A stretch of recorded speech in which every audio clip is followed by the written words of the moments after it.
The future of food is being created as we speak, and the science fiction of today might become the science fact of tomorrow. I'm your host, Mike Lee. I'm a food futurist, innovator, and author. Each week, we explore today's signals to reveal tomorrow's possibilities. We'll challenge assumptions, we'll question conventional wisdom, we'll imagine what could be, and talk to the innovators who are shaping what will be. This is the Tomorrow Today Show. Let's get started.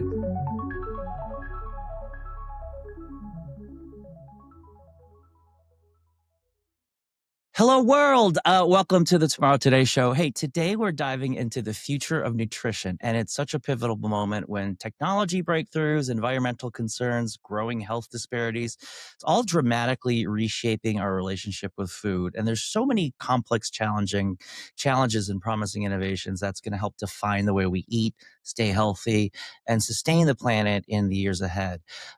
We've got a tech revolution happening, everything from apps, medications to AI, raising questions about what should we eat, what's the best thing for us. We've got information overload out there, and so many people trying to navigate the sea of often contradictory advice about nutrition and figuring out what they want to do to optimize their own health.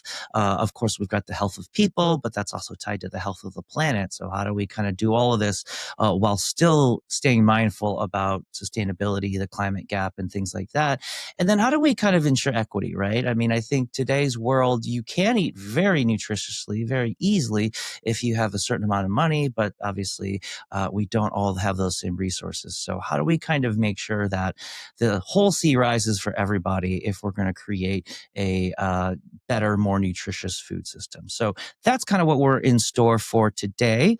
Later on in the show, we are going to have fellow Spoon Podcast Network host of Carolyn O'Neil jump on.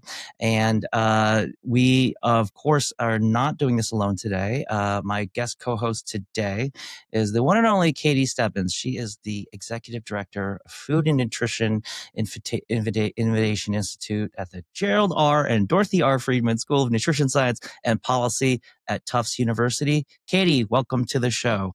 Thanks, Mike. I'm so excited to be here. This is awesome. So let's get to the heart of it. I usually ask this question last, but with you, I think I want to ask it first. If you had a crystal ball about the future of nutrition in 10 years, say, what would you ask it?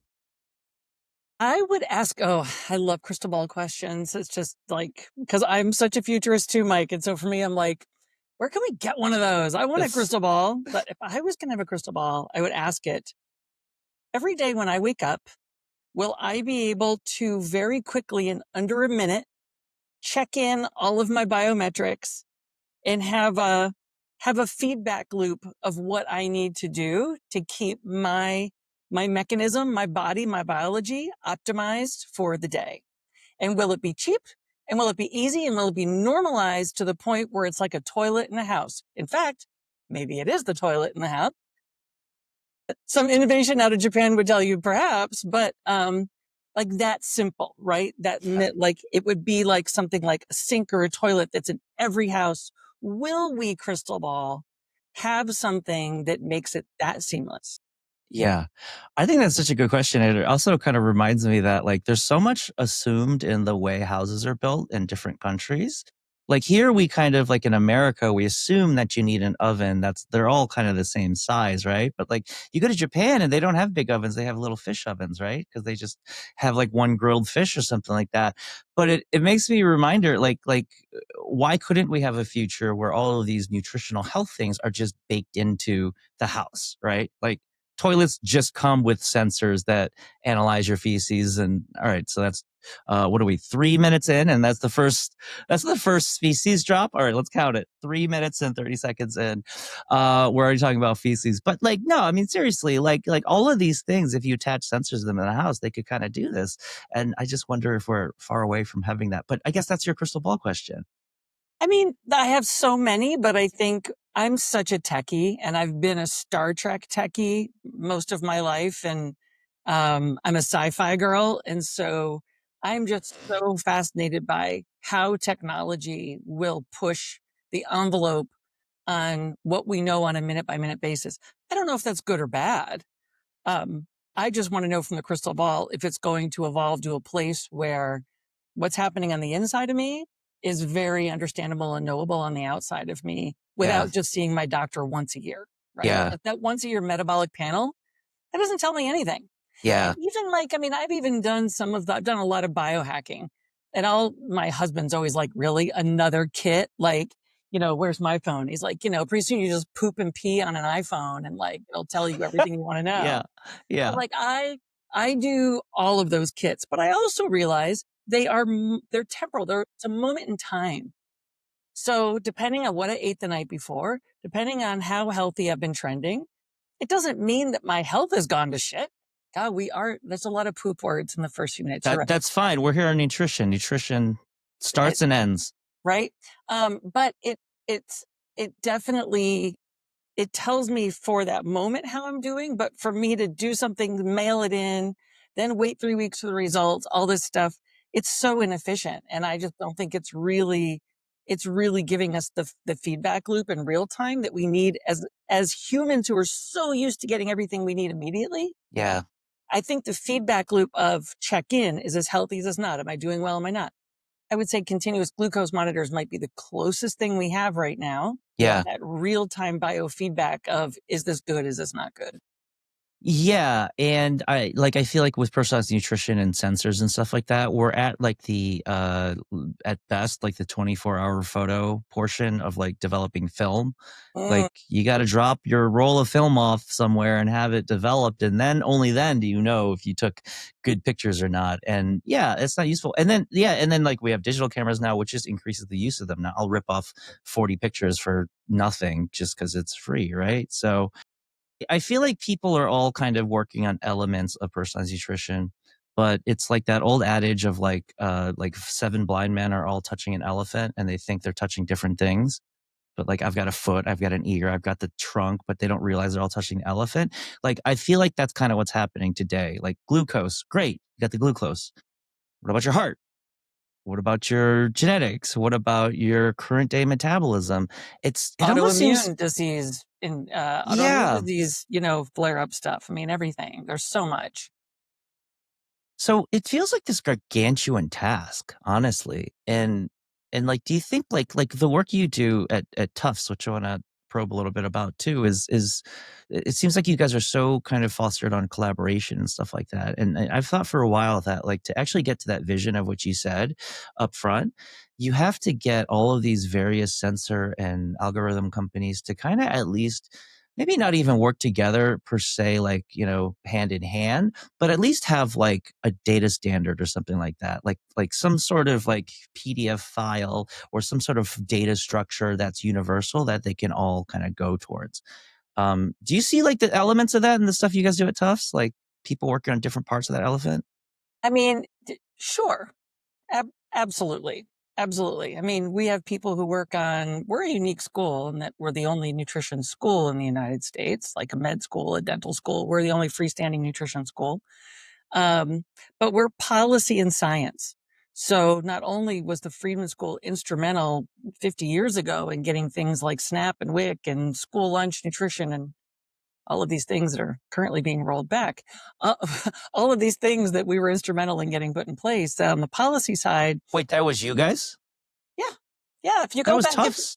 if you look at the first White House conference on nutrition, Huh? where a lot of these programs came from, that was Tufts University, and the My God, I Friedman had no School of idea. Nutrition came out of that. The president, Jean Mayer, at the time of Tufts University, was very ahead of his time in understanding that nutrition, what we 3D print our body with every day, matters. And he got that.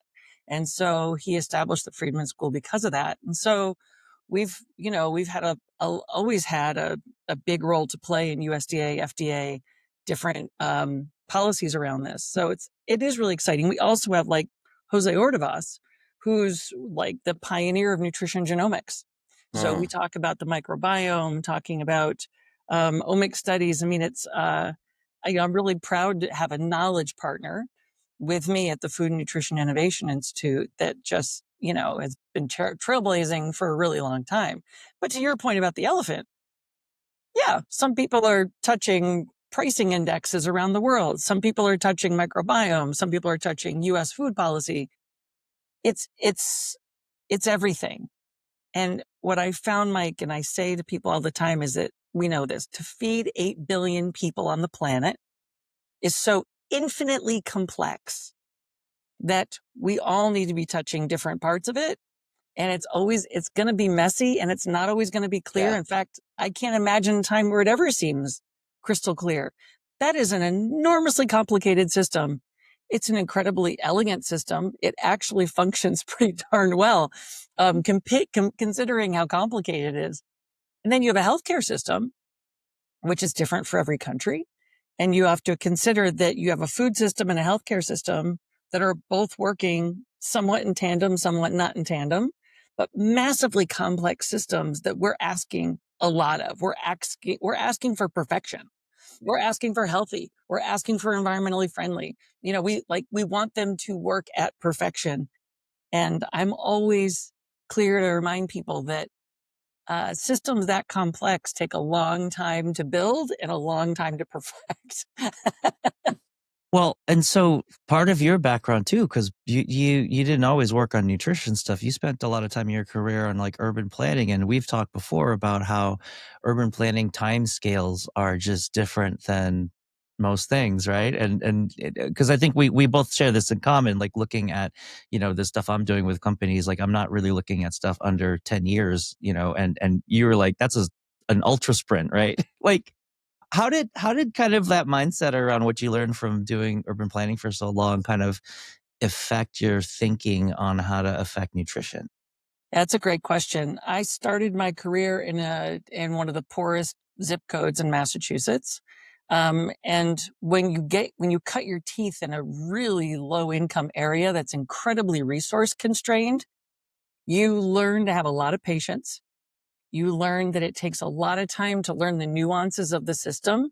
Everything you think is right is wrong. Everything you think is obvious is not obvious. So the learning curve is huge when you're in a system that's that complex.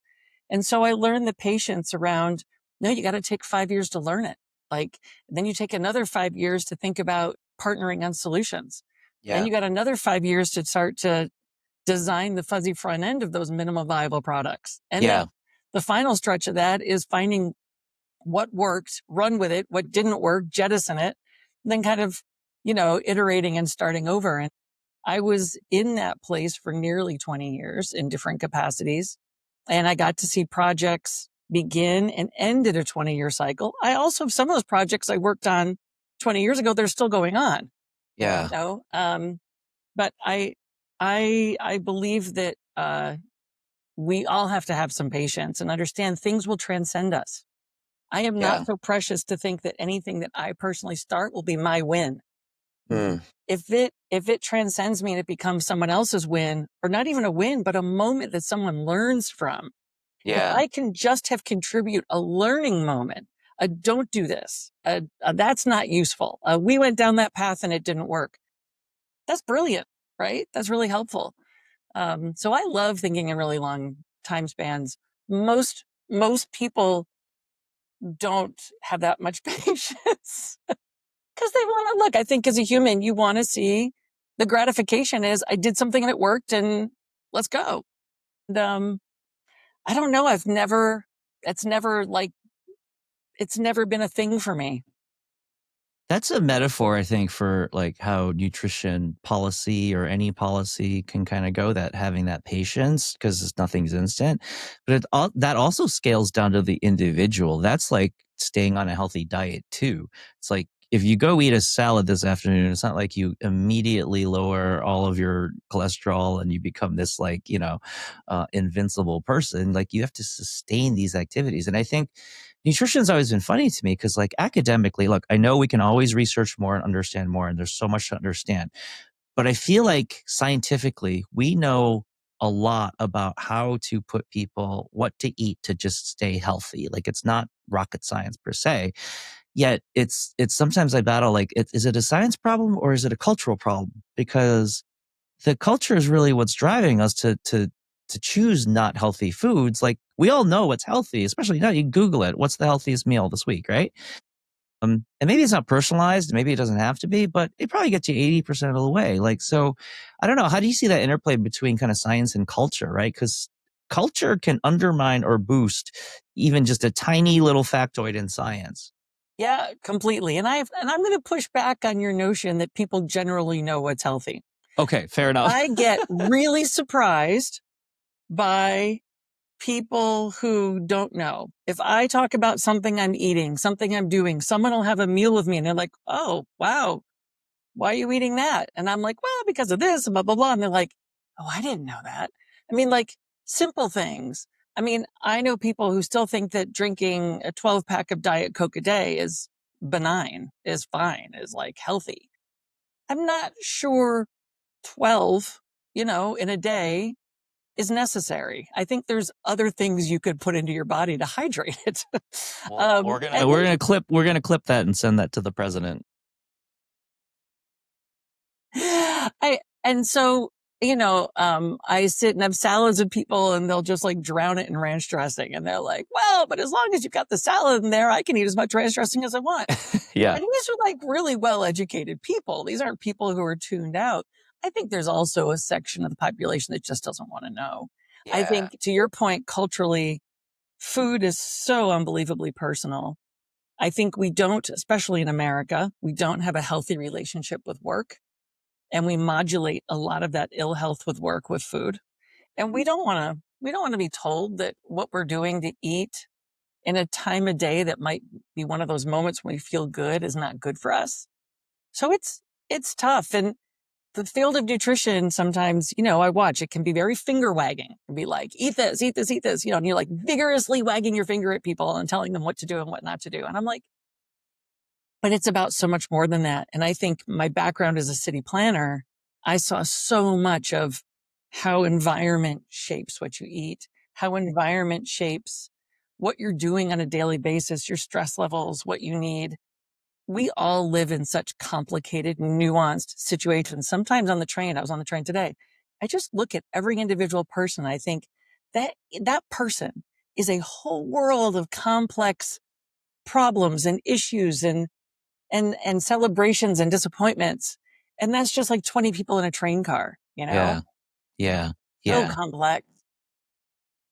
I think we have to be very careful when we preach to people about what's healthy and what they should eat. There's a way to do it that says, "I care about you and I really want you to live your best life, and I want you to maximize your lifespan."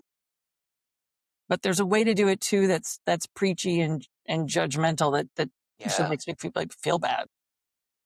Yeah, and I think that's like the biggest innovation maybe in nutrition science to crack is like the social science of how do you make nutritious, healthy food inherently desirable so you actually don't have to market it, And it's like some people have tried. I've seen, people trying to market carrot sticks like they're French fries, Yeah, stuff like I've that. But purchased those. Yeah. yeah, but I think like if you're like a kid, you're like, it's not a French fry. Like, what are you doing to me, right? So, I mean, it's such a, so I don't know, like at Tufts, you guys have like, long time visions and things like that. But like, do you think because of the fact that you're within academia, you're afforded more runway to kind of think through bigger, daunting problems that don't have instant gratification? Because I think one of the challenges in the food space in general, especially like, startups and VC funded startups and stuff like that. Like if I come out with some new health monitor or something like that, and I've got a bunch of VCs breathing down my neck, they kind of don't want to wait like 10, 15 years for this thing to kind of sink in. They need like a win immediately. Like, I don't know. Do you guys have those same pressures, or are you kind of insulated from the day-to-day short term? Well, I think you have to separate the two things. Research that's funded isn't generally funded by venture capitalists that need ROI on their capital, Right. on their capital stack, right?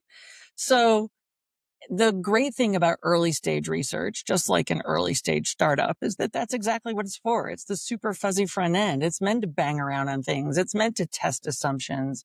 It's meant to play around and learn. So I think that's a really good thing. And I am, just to qualify, I am not a researcher. I do not have a PhD. I've been a government executive most of my career.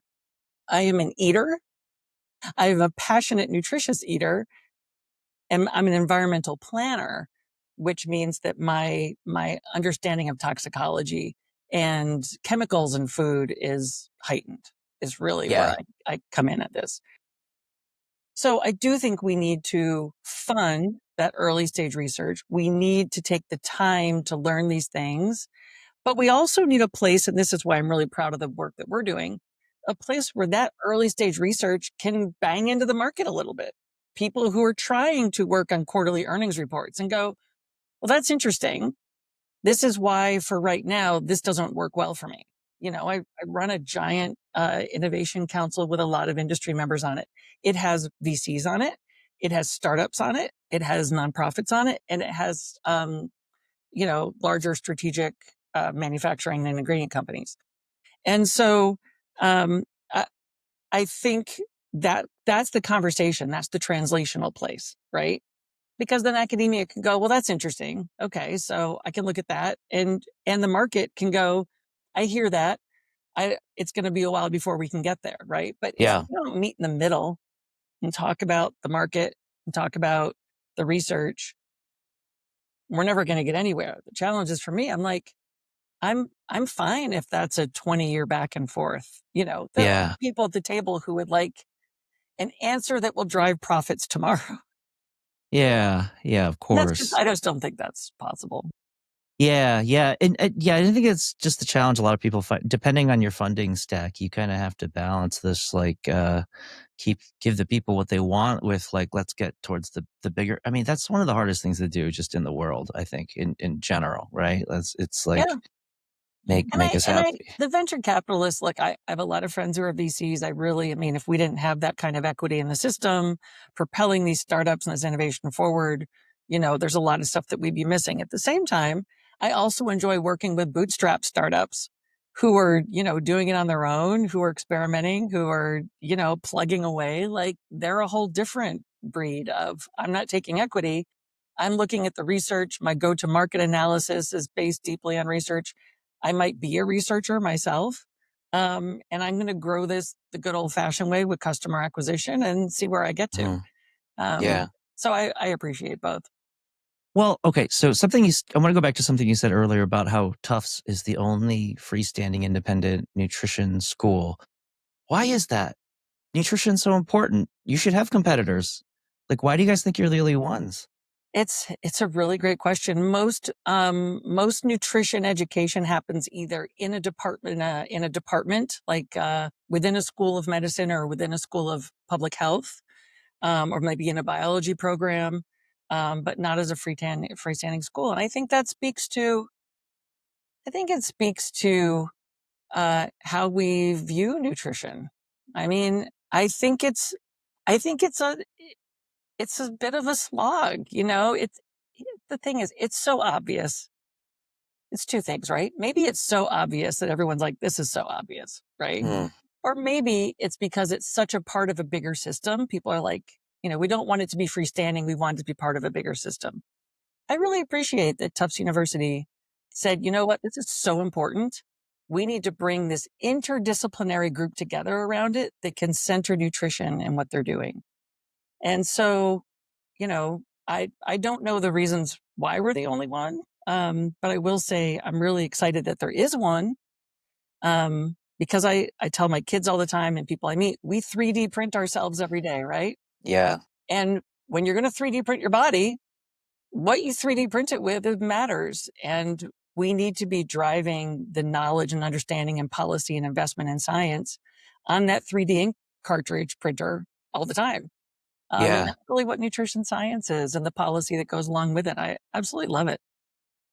I mean, correct me if I don't know if this is still true, but like I remember decades ago when a lot of my friends were going through med school and they just kind of say like, oh yeah, we have like 20 minutes of nutrition, like no, like 20 hours of nutrition education If in even a that. 4-year, if that, like, and that to me, and that I was like, wow, that's really shocking. And then back in 2015, my mom got cancer. She's totally fine. She's still alive and kicking. But I remember just being in the hospital for her.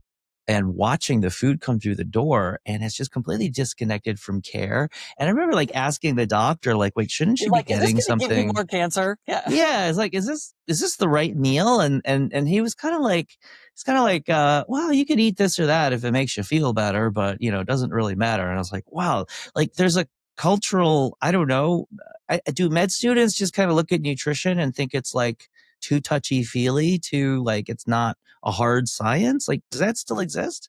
I think it's because when you're in med school, you are nose to the grindstone getting through what you have to get through med school and get to your residency and become a practicing clinician. And so you're going to do what you're required to do.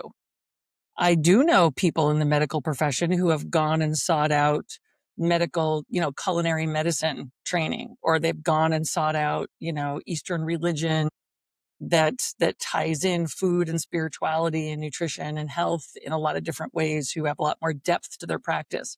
But to your point, they've had to seek it out after their residency.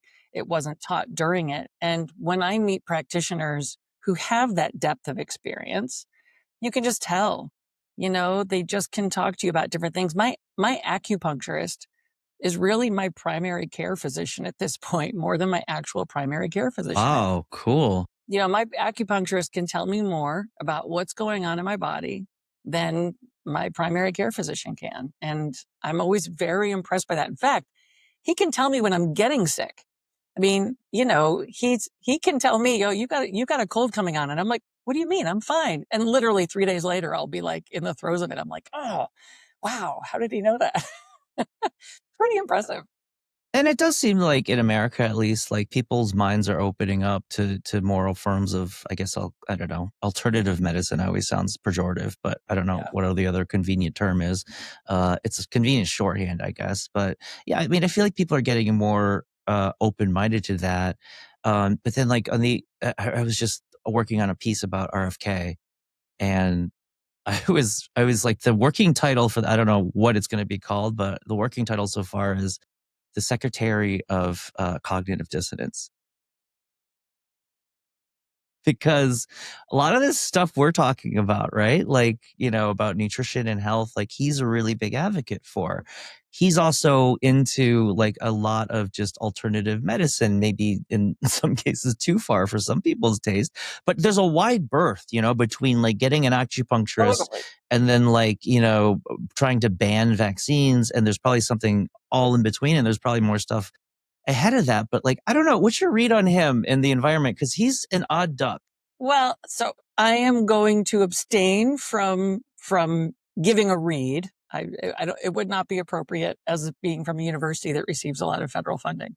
However, I will say that my daughters, when I now talk about, my daughter was getting sick the other day.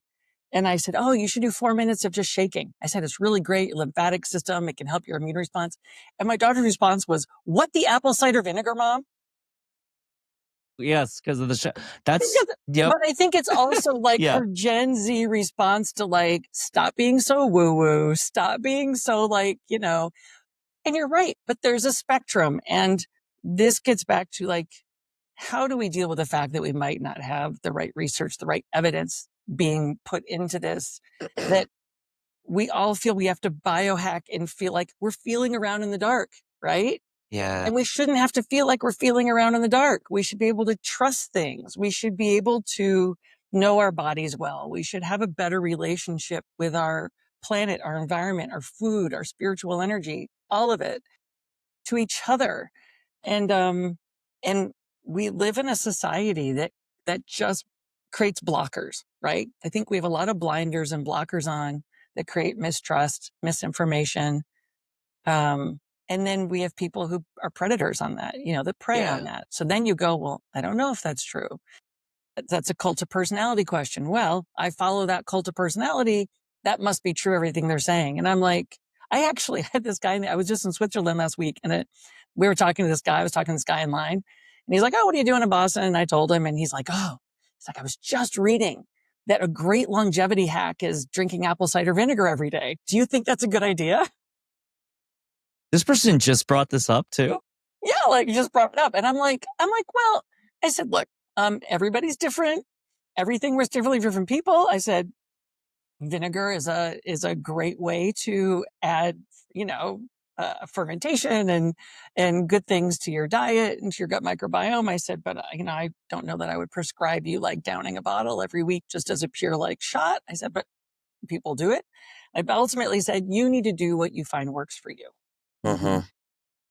And that's going to be different for everybody. Well, and that makes it so complicated because I do think like no matter who's like right or wrong out there, everybody, you're right. Like people even inventing the term biohacking and trying all these things seems to be coming from a place of like, I'm not satisfied with like the institutional thing. If everybody was completely satisfied with institutional thinking about Western medicine, we wouldn't have biohacking, right? Because they'd be like, no, just do this, just do that.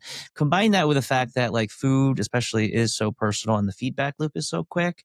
And you tend to and ignite that with social media where like having a rec from your aunt sometimes feels more, I don't know, real than like your doctor who made you wait 35 minutes in the waiting room and then saw you for 10 minutes, Right. So yeah, I mean, I don't know. We've got this, it's a quagmire that I feel like Western science and medicine was established and there's all these things, but in a lot of ways it's very unuser friendly. Or is it, Mike, that we just need a better guide around it? So if I go and get my metabolic panel done and I get a bunch of data back, do I just need better user guide of how I can use that data? I think maybe we get a bunch of numbers back, or maybe I don't even look. Maybe when those test results come back, I research all of them. I Google every single one of my results to be like, it says it's in range, but is it really in range? I'm a woman in my 50s, like with these different characteristics. Is that in range for me, or is that general population in range? Like I literally, I go, Yeah. I'm such a nerd. I go deep. Most people won't. They'll just be like, okay, like the doctor said, I'm basically fine. Maybe they threw me on some statins. I'm not going to ask why, but everyone else is on statins, so why not? And so I don't know. It's so subjective. I think that's, I think that's maybe the insight of what makes nutrition so difficult, because there is objective science out there, but at the end of the day, on the user level, everything is subjective. But I think this is why I love precision nutrition so much. And this is why my crystal ball answer was why I gave the answer I did. We are all different, complex, biological. We're the same, but we're different, right? There is sameness, but there's difference. That difference, that nuanced difference between us is what helps us thrive and survive. But if we don't have a mechanism by which we can learn that and discover it and work with it and make it hold hands with us, we're really flying blind. And my worry is, a doctor once said to me, by the time you make it to my office when you're sick, you've been sick for a long time. Mm-hmm. And you think about, my mother had cancer, your mother had cancer, like they were sick for a long time, right? They didn't know it. My father had cancer. He was probably sick for a long time. He didn't know it. And that's just cancer. There's all sorts of other things. I battle an autoimmune disease. I probably had it ages ago. Yeah. I didn't know. By the time it was bad enough, my symptoms were bad enough when I was in the doctor's office, I'd already been managing it for 10 years and not even knowing it, Yeah. So, okay. So that's a big audacious goal that I think are on a lot of people's minds, is this idea of the personalized nutrition thing, getting the quote unquote perfect meal for you. That'll take a while to get here. The other thing that is here, which is seemingly looks like magic, is the Are you going to say it? GLP-1. You're going to say it? You're going to say Yep. 2 minutes? 30 minutes. All right. We had poop at 3.5 minutes and GLP-1 at 30 minutes. And I'm sure we'll bring it up again with our guest here. But I want to try to take a different angle on it, right? Because I mean, people can Google what GLP-1s actually are. They're basically like, they trick your brain into thinking you're full earlier than usual, right? And then you just don't crave as much food or whatever. And it's a peptide, to be clear. Yeah. It's a peptide. It's something our bodies, I believe, actually makes naturally. We're just adding an enormous amount more to it. Yeah. It's not like a synthetic chemical necessarily. Yeah. It's formed in a lab. It's actually a GLP-1 as a. So I want to take a different spin on the GLP-1 conversation and put the futurist hat on. And I want to fast forward, let's call it 15 years. And let's assume for a little bit, let's suspend disbelief and say GLP-1s in 15 years from now, in the year 2040, are as easy to get as Advil or Tylenol, or pick your favorite over-the-counter thing, and they're cheap, right? Because right now, I think a lot of people are talking about GLP-1s. However, they're still kind of a rich person's like drug. Yes, I know there's compounding and people are getting them on the cheap, yada, yada, yada. But by and large, if you want to get like a name brand one, you kind of have to plonk down like $1,000 a month, right? Which is not sustainable for Especially everybody. since the shortage is, quote, over, and now Right. prices are going back up because you can only get the cheap stuff when there's a shortage. Yeah. So like, but if we fast forward, like what happens if this is ubiquitous, right? Because like the same thing happened with computers. It was one thing where you had the mainframe in the 60s and you had to rent time on it, right? And it was like so primitive. And we had a certain relationship with computing that was not within our access. And then you get the smartphone where it's available to everybody and our lives have changed. And now we've got all these other issues, but positives. So like, I don't know, like what do you think you would find if you woke up one morning in 2040 and like GLP-1s are just as normal as like aspirin? So let's imagine into the future, both things combined, right? Which is, sure, GLP-1s, I would imagine, will be over the counter. They'll be cheap. They'll be accessible. For someone like me who's coming off of a cold winter in New England and I ate a lot and didn't move a lot and gained 15 pounds, because that's what happens in New England when you're sleeping and drinking beer. Like, that's Yep. all I want to do is have carbs. And, now I've got to spend the next 3 months getting back to, like getting that 15 pounds off me. I'd rather just go grab an easy bump. Yeah. Right? I mean, to be honest. So is it in 2040, I can manage that through the year better, but it's also that in 2040, I might have a set of food printed for me, delivered to me, comes right to my door. I pick up from the grocery store, whatever it is, that will modulate my health and weight no matter what. So I don't think GLP-1s won't just advance in isolation of their own. I do think there will become that right now they're trying to figure out how can you take it orally? How can you avoid doing it needles, et cetera. So it's not alone. It's going to be in tandem with other things, right? So here's GLP-1s, but a friend of mine called it a high impact meal. So here's your GLP-1s, but here's your high impact meal with your proteins, your macros, your minerals, your vitamins, your bioactives. And it's for you, and it's going to keep you at a maximum level of health when combined with always, lifestyle management, exercise, fitness, etc. That's possible. I think that is possible. But like all those things, a lot of those things are possible like now too, holistic. Basically, you're saying like there's a holistic set of things that you can tap into. The idea that like GLP-1s can be as accessible as Advil to me, I think, yes, some people will use it like that. But then I think there's going to be a lot of people that just use it as like the diet pills of the 80s of just saying like, from January 2nd to March, May, whatever, I got to get that, summer beach bod and I'm going to just like ingest, oral Ozempic for a while and then get off of it. And I can't decide yet, or maybe I just haven't pushed the thought experiment far enough. I can't decide if that's good or bad. Well, let's not fool ourselves. I mean, there's been weight loss hacks on the market for decades. I also like to say in our meetings and bring up the fact that vanity is a very powerful driver in the market. Totally. Right? People aren't chasing nutrition and health generally because they want to be healthy. Vanity, I would argue, is a bigger driver than anything. And vanity is a multi-trillion-dollar market. And Yeah. every social influencer and every company promising it knows that. No wrinkles, beautiful skin, gorgeous body, cut abs.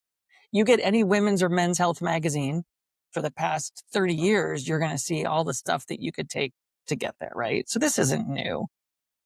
I think what interests me about this class of weight loss drugs is what they're discovering might be some other things that go along with it. Modulation of addiction, alcohol, drug, gambling, even a woman reporting an article I read, shopping addiction modulated, which I thought was so interesting. Wow. But it's impulse control, right? So for people for whom impulse control is elusive, this could be a game changer. And I think that's really important. I don't think any of us should minimize how many people in our society struggle with impulse control and their quality of life as a result is really impaired. Yeah. And that's like, because I remember the first time I heard about Ozempic and I was like, oh, cool. This is interesting. Before I knew anything about it, I was like, this is interesting. It's a thing that just kind of like burns off all the fat. So you can eat what you want. And then I read a little bit deeper. It's like, oh, no, it's not actually that. It's a peptide that, tricks your body into thinking, that you're You're good. Right. satiated. Yeah. And then I thought, like, okay, for me as like a self-proclaimed foodie hedonist person, I was like, why would I want that? That like it's gonna suck away all the joy and et cetera. But Well, then and I you're a just, chef too, right, Mike? well, yeah, but then I also, yeah, and then I was like, well, maybe that's better than going on some fad diet that's like just tells you to, cut out all carbs. Cause that to me, like I have a problem with those all or nothing diets. Cause, So you know, I agree with you. So in the environmental planning world, we would call a GLP-1 an end of the pipe solution, right? This is when we were doing environmental planning in the 90s, or the 80s, even the 70s. The solution to pollution is dilution, which was, but which was that's so poetic. That's like, that was a good day at the policy office, right? When you're right? like, we Exactly. nailed it. And so GLP-1s are an end of the pipe solution. They are not a preventative solution. They are a Band-Aid on what we've done, and it's a fix on the end. Do we really need, as futurists, to look at a scenario where we've achieved a work-life balance that's healthy? Do we need to look at a scenario where we just held a session on universal basic income a few weeks ago at Tufts, where instead of society having a ceiling that you can't get past, there's a floor, there's a foundational floor that we all start from that allows us to thrive and not just survive? Do we start to have economic development frameworks that are democratized for everyone, that are about thriving and not surviving? Because let's be honest, I don't care what income level you are in. If you are surviving and you are not thriving, which is probably the majority of us, I mean, you can't have metabolic disease in this country. It's 70, 80% and say we're thriving. We're just not. Yeah. We are killing ourselves at like 1,000 paper cut deaths, right? Like it's this and it's that and it's that and it's this and it's a million things. I don't know how we do it. I don't know whether it's the CEOs of this country. I don't know whether it's the politicians. I don't know whether it's the people rising. But we have got to acknowledge that the Industrial Revolution frameworks that we establish society on don't fit us anymore. We need to imagine a future, a 2040, a 2050, a 2060, where thriving is the norm. Mm-hmm. Mike, I get so angry that I feel like we just aren't dreaming there enough. We still think it's okay to put Band-Aids on people's suffering.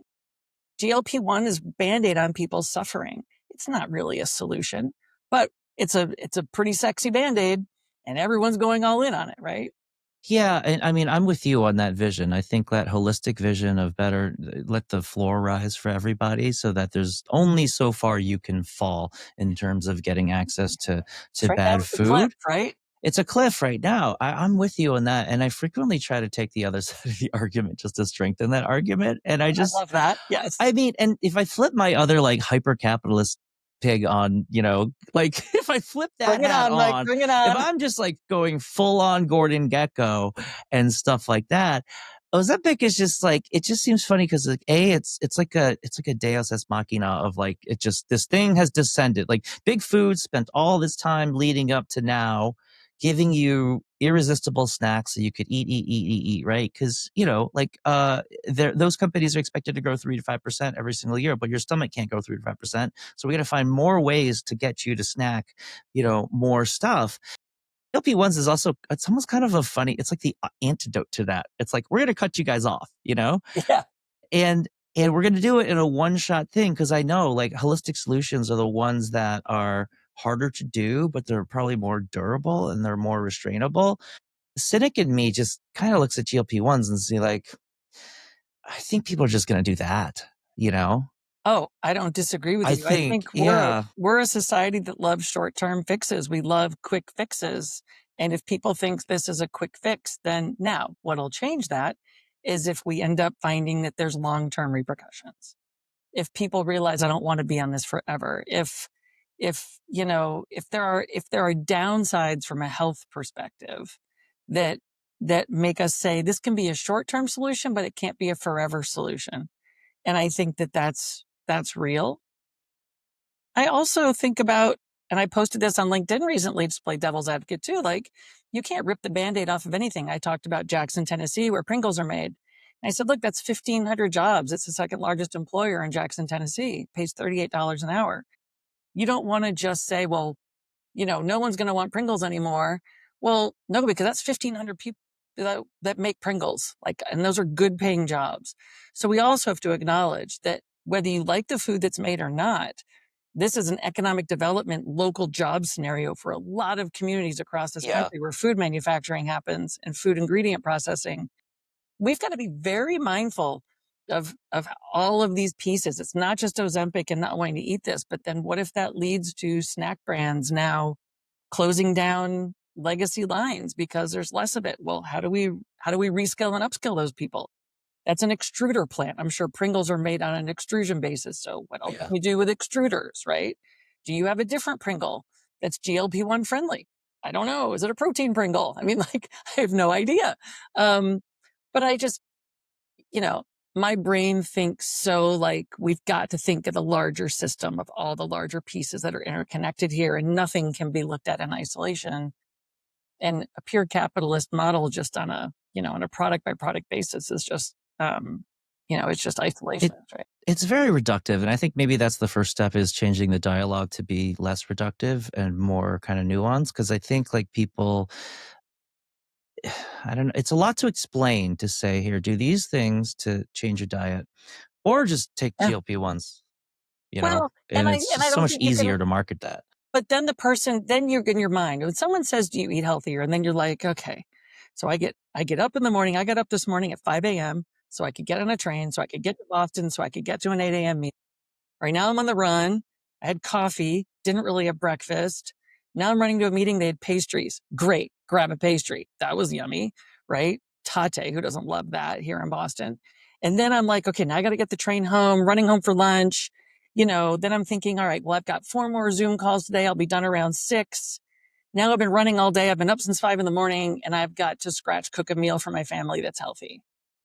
And I'm like, oh my God, just order some frickin' Chinese or pizza and call it a day, right? Yeah. And so I just think we have to be mindful of how much we all juggle. And if we're not making it easy, it's easy to call and get, my daughters love door dashing. They'll get Chipotle, or they'll get, Panera, whatever. We just don't have a healthy relationship with our larger life. Yeah. That allows us to center our health. It is not normalized to have enough time to center your health. You have to be wealthy. I think you really have to be a person of means in this country to be able to have the luxury to center your health in your day. That's insane. It's also a race to the bottom economically. If you're poisoning your workforce because you're not allowing them to center healthy in their day, well, eventually you're going to run out of workers. That's just a calculation, right? Yeah. If you have more people out on workman's comp that are actually in the workforce, what do you do? So we've got some really big, hard questions we've got to ask ourselves about, why is it that you have to be super wealthy to be able to center your health in a productive way? So the only people that get to live to be 120 years old are the people who are super wealthy, and a few lucky ones? That's insane. Who thought of that system? Well, so, Gordon Gekko, yeah, it's Gordon Gekko. Yeah. It's totally, come back to your devil's advocate, by the way. He's literally what I imagine when I see the little devil thing on my shoulder. It's how would a hyper-capitalist think about this and stuff like that? Well, and I think that school of thought is basically saying it's okay to be unhealthy because we will out innovate the problem. And I think something, if you're a hyper-capitalist, I think if you look at GLP-1s, you would point to that as an example of saying haha, you guys are wasting all your time on all this, change your diet, yada, yada, eat fresh fruits and vegetables, blah, blah, blah. Well, guess what? We cracked the code. You can eat whatever you want, but this is going to put a ceiling on that. And just because we're lowering the volume down, you're kind of fine, right? And I think I can't disagree with it, but The field of pharmaceuticals. I mean, yes, that's been the field of they're pharmaceuticals for forever now, forever. is Yeah. I have this problem, go get a pill. I have this problem, go get a pill. Don't fix your behavior. By the way, as your doctor, I don't even know what behavior got you there.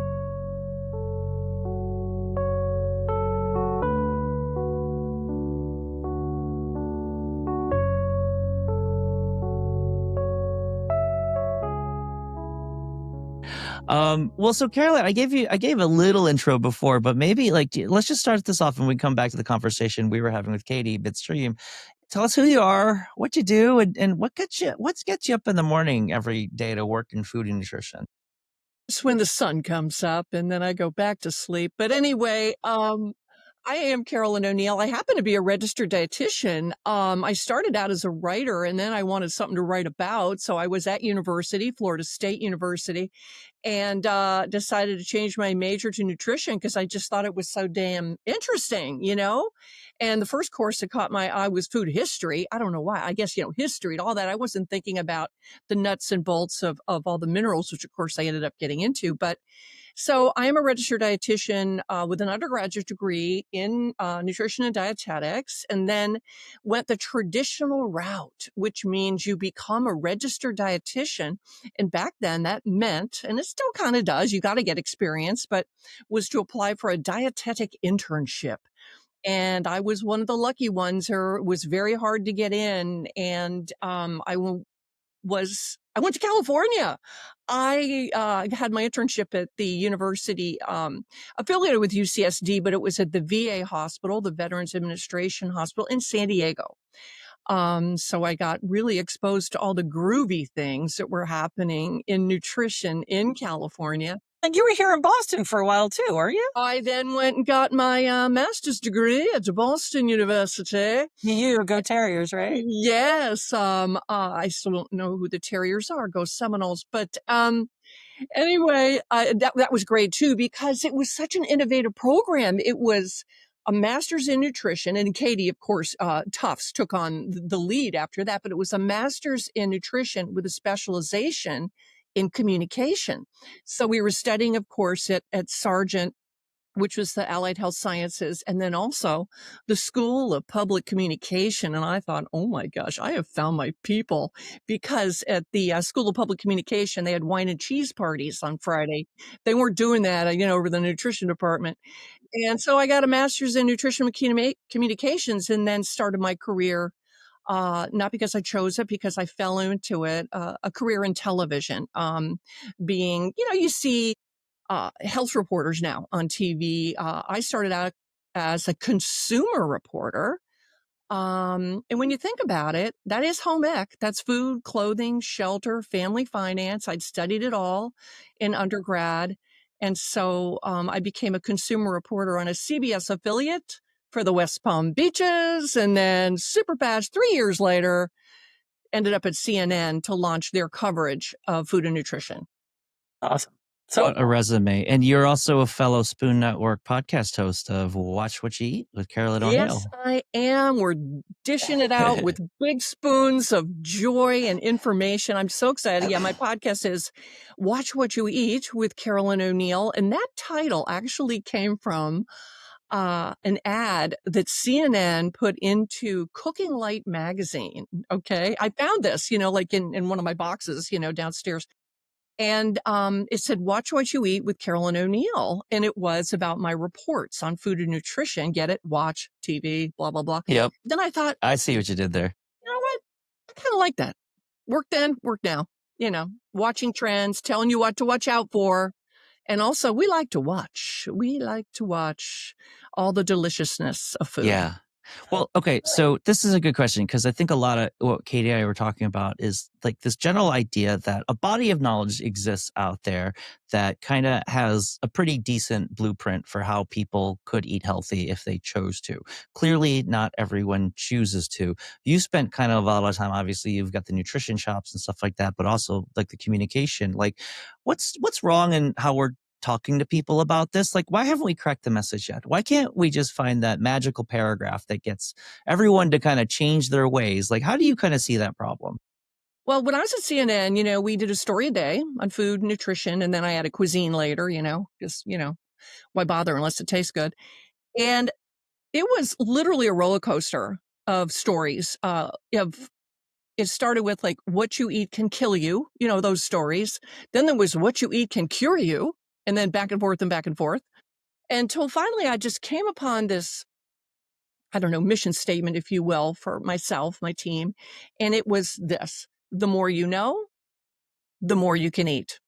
And I do believe the more information that people have about food and nutrition and how it connects to so much, it frees them up to make choices rather than cutting out whole food groups because they just heard that carbs make you fat and protein makes you strong.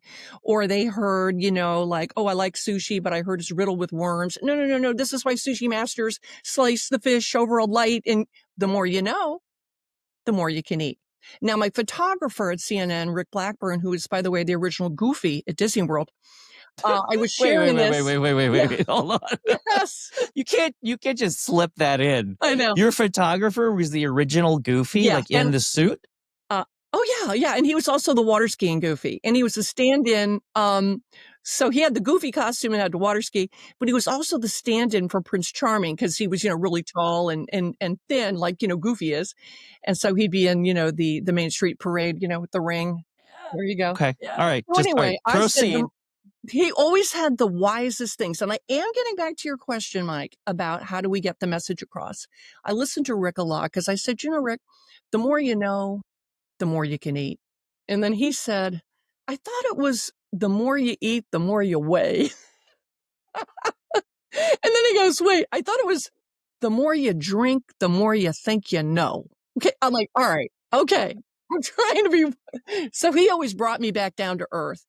And so I think, when you're talking about people today, I don't know if we're focusing on America and what's going on here, the rest of the world, as you know. We'll start in America, Yeah. but yeah. Well, that was one of the Simple place to questions. analyze. Yeah. Yeah. And I, that was one of your questions for me, Mike. And I really think if there was one thing that we could change about the way Americans in general look at food, is we were kind of taught along the way that buying things in bulk is better, because you get that, economy of scale of, you get a better, the large economy size. I just wish that people would buy less and buy better. That to me, buying less, buying better, rather than, you go to one of the big box stores and you have to make a cream cheese commitment, you know? Well, but Carolyn, what you're bringing up is interesting in the bulk purchasing, because we know from data consumers are driven by price. So whatever it says on the front of pack, back of pack labeling, is price is king. Consumers think they're getting a bargain. They're going to bargain up. Cereal, I was shopping with my daughter this weekend, and our cereal that we eat was down to like $4 a box. I was like, oh, stock up on that because it'll be back up to $8 in a week. And so we do shop for bargains, right? And then it's on taste. We bought the ones that, of course, we love the most. And then third in line is, let's look at the sugar content. Are we buying the really sugary, crappy ones? What's the fiber? What's the protein? What's the sugar content? But price is king. And we know when your wallet gets constrained, the other things don't matter. When your wallet gets constrained, all you're worried about is what's the calories on this? Because before you came on, Mike and I were talking about surviving versus thriving. When you're surviving and you're a mom, you're a family, you're going to buy as much as you can for as cheap as you can. That's going to fill you up as much as you can. And so that law of economics isn't going away while we still create these really difficult economic I have a lot of feelings about this. I grew up in a household where my mother was Scottish. So it's always a very thrifty cook and a very thrifty shopper. I learned a lot of things. And maybe that's why I went to home economics. These are some of the, the hallmarks of home ec is how can you stretch the food dollar? A lot of it comes down to also, let's say you bought all those boxes of cereals. What about the expiration dates? How are you storing this? And then you talked about sugar content. We've got some good little hacks and tips as dietitians. If you love that beautiful, tasty, I grew up eating I don't know, Captain Crunch, one of my favorites. But um, you don't have to have a whole bowl of that. You can sprinkle that in to the another cereal that perhaps has a more healthy, less sugar in it. You know what I'm saying? Like, so that's the stuff that mom would teach us too. We're going to accessorize with the stuff that are really quote unquote maybe more luxuries, and then have a foundation of foods. And she used to look in the store, and I still do it today to see what nobody wants. It's like she'd be like, "Oh, look, nobody wants canned figs. I'm going to buy canned figs," nobody at that time wanted the chicken thighs. Of course, they do now. So I have a love-hate relationship with people who champion trends, like making something super trendy, because they discover stuff that used to be a humble hero, like beans, and all of a sudden, what? It's like gourmet beans, and they went from super inexpensive to, are you kidding me? Like a gourmet treat. So I don't know. Yeah, trends definitely cut both ways. And I think the thing that maybe just on a meta level about trends is that they kind of assume that a single thing can kind of be a savior for you, Silver like bullets. In City yeah, we call those silver bullets. And there's no like such thing as a silver bullet. They don't exist. You never see anybody on like TikTok or social media saying like, "Oh, trending biodiverse balanced diet." Like that sounds so weird, right? They say trending fat cutting whatever blah blah blah, and that gets the virality, not the other thing. Oh. I wrote a book. It was still my favorite. It might be behind me somewhere here, but it's called The Dish on Eating Healthy and Being Fabulous. And I wrote it with another dietitian, Dency Webb, who is PhD RD. And let's say the chapter on moderation, Mike, we knew nobody would read it. Who's going to read that chapter? So we called it The Dish on Cheating, and told people how to enjoy all the foods that they love, but just in the right amounts. You see, it's all about, the spin. But to that point, Carolyn, by the way, like no one ever sent me to mom school to teach me that I could blend cereals and bring sugar content down. Like no one ever said, oh, you could blend plain yogurt and sweet yogurt and actually like bring that down. Like that, like we don't go to parenting school, right? Like we hack through this the best we can. And so I think we only know what we know. The other day, this winter, I had this epiphany that I cooked dinner for my family and I put 4 plates out and I divide it into 4 even plates for the family. Now I have a daughter who's 5 feet tall. I have a daughter who's 5'7", the same height as me. And I have a 6'3", 200-pound husband. We were all having the same amount of the plates. And I looked at it and I went, is my weight gain because I eat, like my inability to lose weight is because I'm eating as much as a 6'3", 200-pound man? Huh, what do you know? So I also watched my 5-foot tall daughter never cleared her plate. Like never, because she didn't need it. And I was like, I'm going to start eating as much as, like, I'm going to eat less. I'm going to eat half as much. I lost 15 pounds like in 3 weeks. Wow. Yeah. But no one ever said to me, Katie, when you get married, you might suddenly feel that when you divide out the plates, you should that just makes sense. And it didn't. And then I've told other friends of mine that happened and they're like, that never occurred to me. You're right. I always divide it up evenly. And then we always eat what's on our plate because we were told finish what's on your plate. Yeah. I find it fascinating that you're putting it on the plate, because I think I came from a family where we had the bowls on the table. You know what I mean? So again, it's all a background of how we grew up. I served from the stove. Yeah. Yeah. Huh. I grew up around Lazy Susans where it was just, endless, nonstop. Like it's just there. You could just eat the whole Lazy Susan if you wanted to. Well, I think this comes back to earlier conversation. So before you got on, Carolyn, and would love to hear your thoughts on this, Katie and I were trying to find an original angle on GLP-1s, the most talked about thing ever. And we're trying to figure out what hasn't been said about this? Like, how can we advance this conversation? So what's a GLP-1 take that you have that you don't hear too much talked about? Like, let's go beyond the headlines. Okay, I don't know if this is where you're going, but this is what comes to mind for me. I'm also a travel writer, and I stay up with the travel trends, and the GLP-1 effect on the travel industry is being felt. There was just a major travel conference in Monte Carlo, and one of the panels was on the GLP-1's effect on the travel industry. And I see your brain just like, In what are you travel. talking about? Yeah, no, keep going. This is great. Sure, And then, cruise ships, like, yeah, yeah. and then Jack Ezon, who I think is such a guru at Embark and Beyond, he is owns a travel company. I just read something he sent out. I'm on one of his newsletter. It was like Ozempic is reshaping diets and it's changing travel. They're seeing that menus, of course, are having to adapt. No longer the 15, 25 tasting courses. They're noticing that forget extreme detox and boot camps.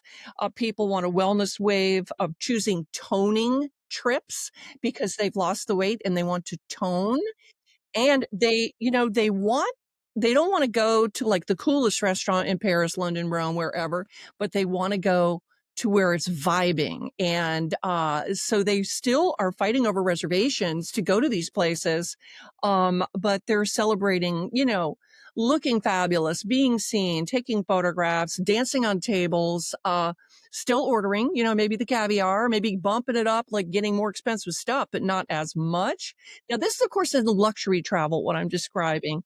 Also, he said increased demand for, the people that he's booking trips for mocktail mixology classes. They want, they don't just need like a Perrier and water. They really want to maximize the pleasure of choosing the mocktail if they're not drinking as much. And recommendation for resorts, for hotels to beef up their boutiques because people are looking for more body conscious clothing. So I thought Yeah. this was fascinating. The hotels, the resorts, we know wellness is a mega trend in And travel. Carolyn, can I just interrupt for a second and double down on something you talked about, which is the non-alcoholic drinks, because this ties in with travel trends, right? Think about all the traveling we do and all the wine you order and alcoholic drinks and even going to conferences. I was just in Switzerland for a week. I had nothing to drink for the entire week. I mean, nothing. And by the way, nobody around me did. And so, it's really interesting to me that like that used to be a culture, right? You would go, you would drink, you would eat more, you would go out at night, you drink more. That's tied to this trend that's going to bring revenues down and have us shifting spending in different ways because that's an expensive part of travel. But I had no idea that the travel industry at their mega conferences are discussing this and making changes in what they're offering in the luxury market. And these are the folks who are a lot of the people are taking it, of course, because it can be very expensive, as we know. I mean, I was at my primary care physician yesterday for like the annual checkup, and I just said to her, I go, "Hey, what's going on with GLP-1s?" And she says, "Oh, let me tell you something. It's great. I've got patients who their blood pressure's normalizing, their cholesterol's normalizing. We're finding that even people with arthritic symptoms are feeling better. They're more active." And so, I mean, and she's like, a serious MD from, in a conservative, Northside Hospital, group of hospitals, but very, and she was like, it can cost, and I asked my pharmacist too at the CVS and Target. And I said, it's like $1,000 a month, without insurance. And he said to me, "Are you kidding me? We sell it all day long. We're selling it all day long at $1,000 a pop. Look at that." Well, so Carolyn, I'll ask you this question. We tackled this earlier a lot. What do you think might happen when Ozempic is not $1,000 a hit and it's just as easy and cheap to access as Advil?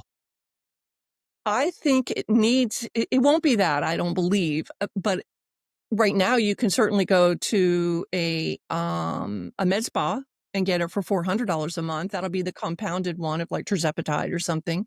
If you have it associated maybe with a wellness concierge, it can be, between $400 and $600 a month. They're monitoring your labs. It's all over the board. And what was it? Eli Lilly actually lowered the price of their Mac Daddy tirzepatide.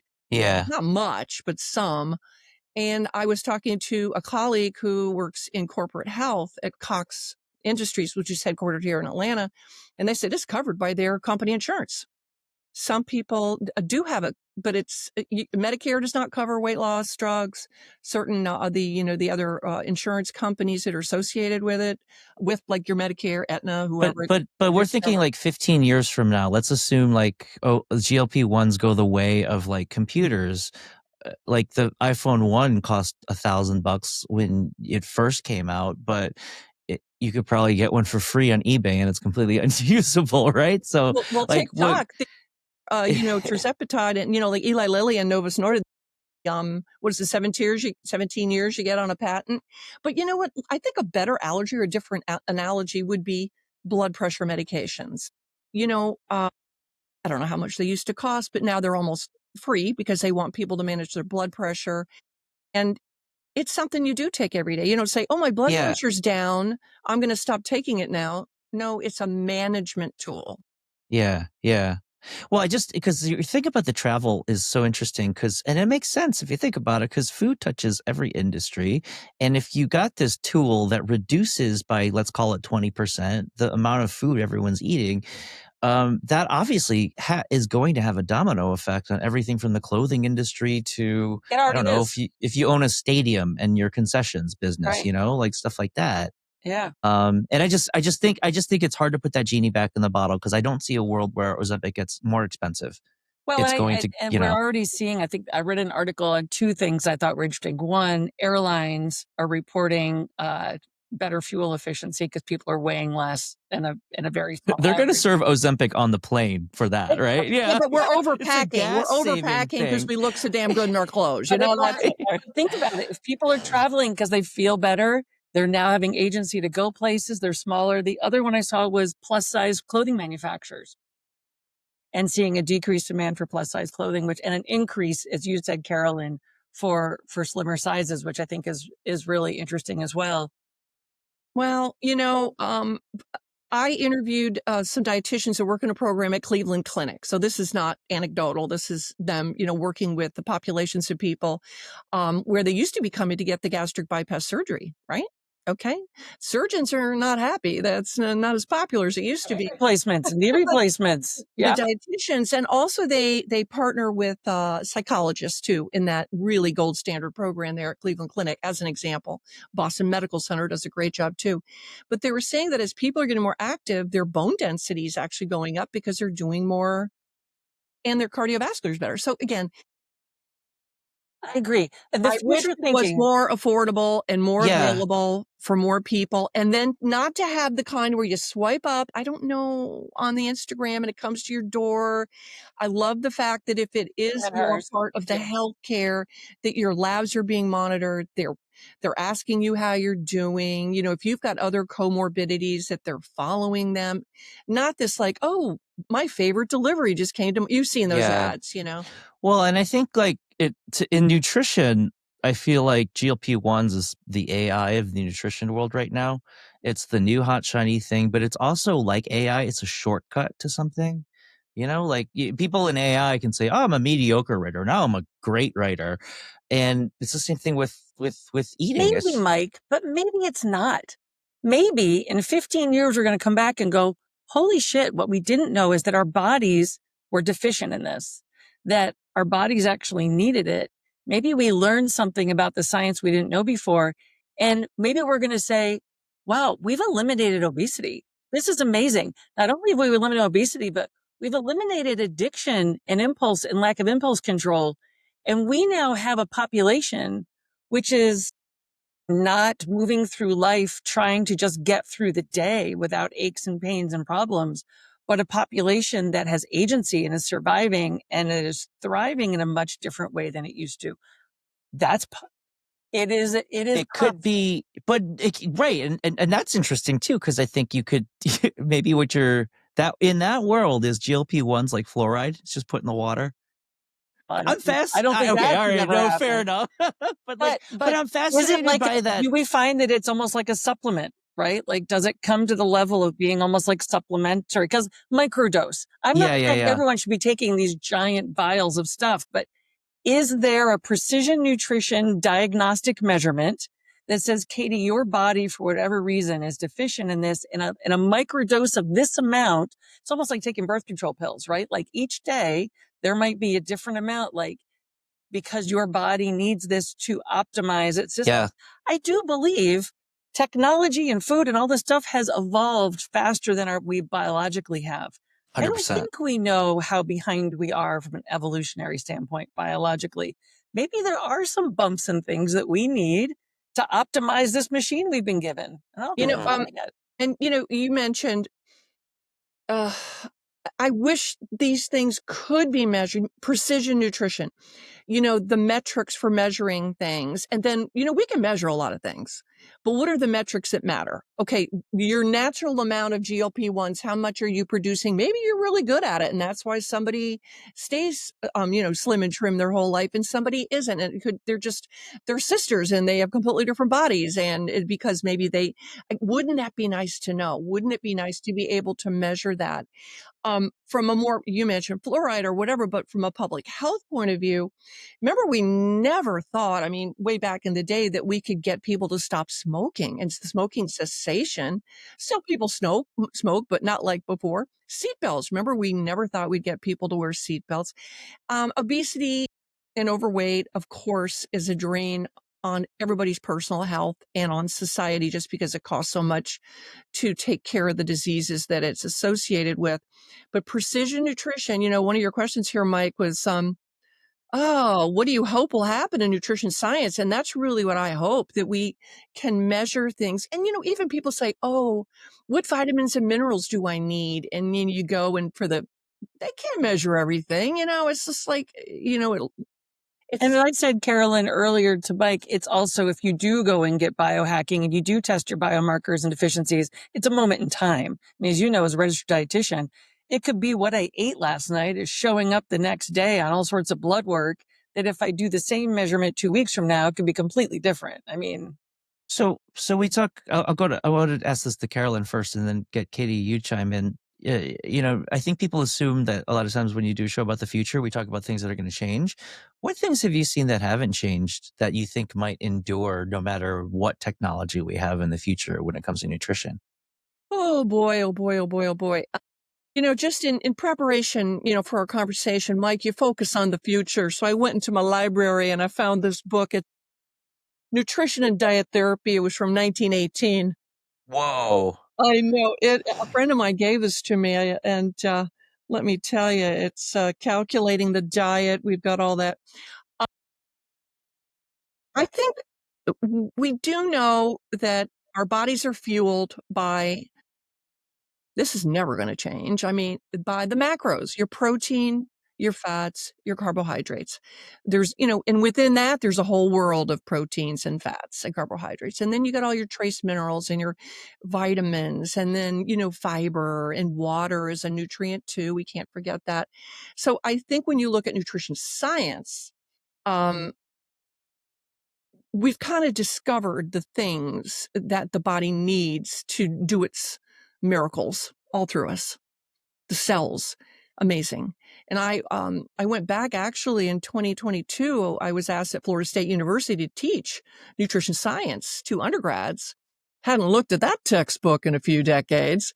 And so again, it gave me a deep dive, a big refresh into the significance of what we do know about diet, nutrition, and health, about the nutrition support of medical practice, about prevention.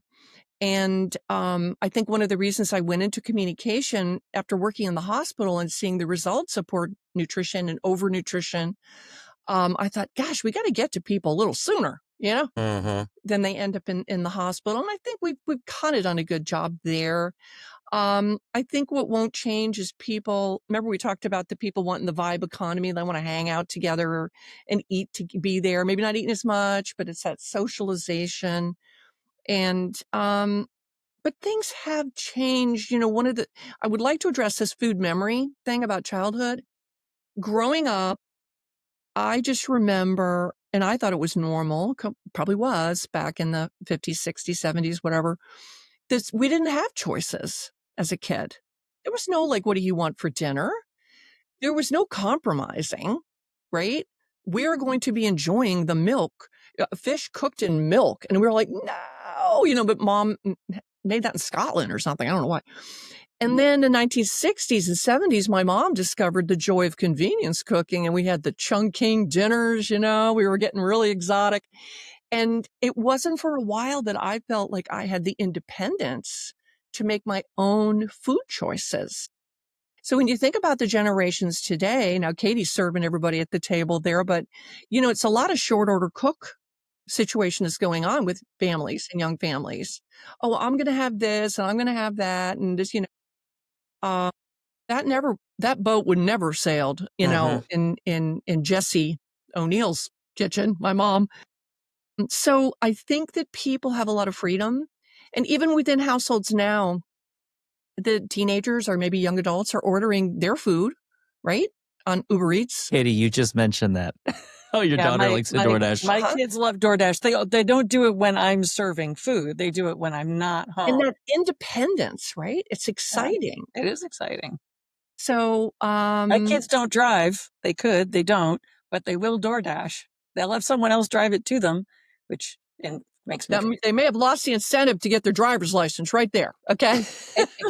On-demand delivery has killed my children's desire to want to drive. Yes. Well, wait. So Carolyn, I want to go to Katie with the question of what do you think hasn't changed and will never change? But while she's answering that question, can you pull up like a tidbit from that 1918?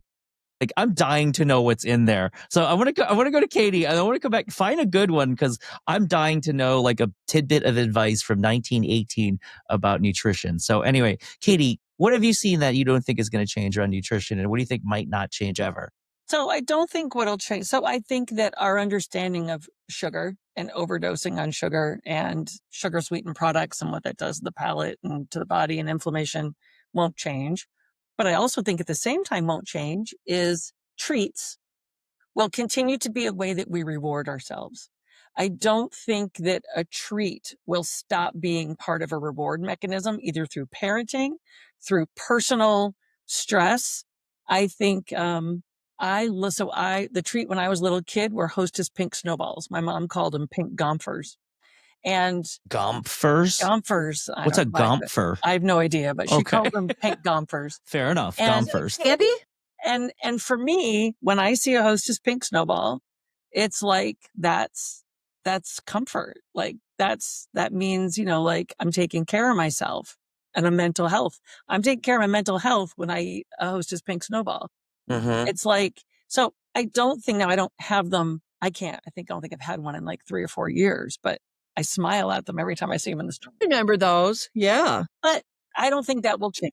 I think 15, 20 years from now, we will still be finding ways to reward ourselves, to treat ourselves, to gift ourselves these moments with sugar, with chocolate, with indulgences.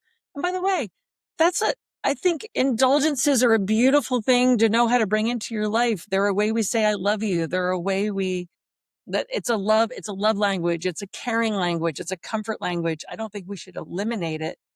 I could be really bored if I just had salads every day, Yeah. After dinner, I like a little treat. I just brought back a big bag of Swiss chocolate. It's going to go quickly. No, in Switzerland, chocolate is a food group. I mean, it tastes like food there. I mean, it really does taste like food. And these small luxuries are a mega trend, the small luxuries. And what I love too is I think in Japan right now, I don't know the Japanese word for it, but it means cute food. And there's a thing about cute food too, and those little small things. But that's kind of an avatar for that whole eat less but better idea. And I think I constantly kind of bang my head against the wall trying to figure out, okay, how do I explain that to somebody who's near the poverty line though? Because it kind of feels a little condescending when you say that to somebody who's just no food at all. I think that's kind of a rich person's kind of thing. I think you're right. That you can afford to. But it's also just ingrained in the culture that more is more, less is not more.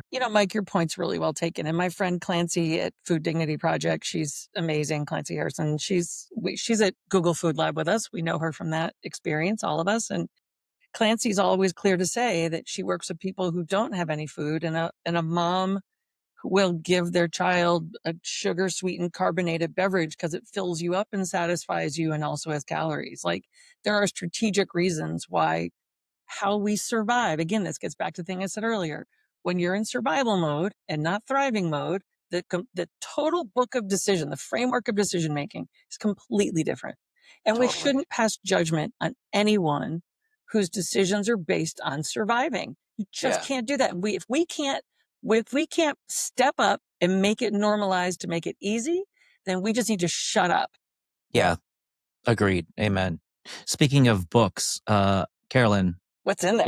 what's our little Oh my gosh. tidbit? Well, of Take course us to 1918. All right. So a lot of sciencey stuff, obviously, like diet and obesity, and it talks about restricting calorie intake and how much protein per kilogram. And it kind of marries right into where we are today. It says a protein allowance should be from 1 to 1.5 grams of kilogram of body weight per day. And that's where we are today. And then as I was flipping, just with my eyes closed, and it opened to a page, actually are you ready for this? A chapter called Feeding the Foreign Born. Okay. And there's, What is that wait, all about? hold on. And it says, okay, first of all, the page I flipped open to, by the way, I was born in Scotland, so I happen to be foreign born. Mexicans. The Mexican people living in the southern part of the United States have food habits and customs, which are a combination of those of both Mexico and the United States. See, this is it. They were looking at cultures and how to connect and understand. There was a couple pages on, as a rule, the Mexican housewife seasons lavishly, using much pepper and some spice.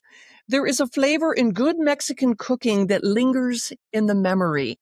Then, wait, next section, Chinese. Okay. There are many Chinese living in the United States today. According to well-known authorities, they're people of such ancient lineage that the changes of their habits, especially their food habits, would be practically impossible and must be respected. This is 1918. That's 1918. Wow. That's like, I did not think you were going to finish those passages the way you were going to. That's way more culturally confident than what happened? That's amazing. Well, and wow, that is why. Yeah, that actually is super surprising that it just kind of like said things. And this is not a cookbook, is it? Is No, a nutrition book? it's a textbook. But listen to this one, which I think, again, it just speaks to our hearts, really. Chinese children in this country are very likely to follow the example of other children in school.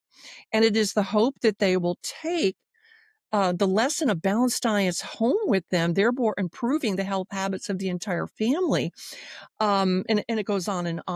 And we have various other people who are foreign born and coming to our shores, and specific advice on understanding culture and cuisine. As a registered dietitian. Yeah. That is wild to me, because it almost seems like, because that all sounds like very reasonable, sane, grounded advice. It seems like we kind of got away from that. And now we're trying to get back to that.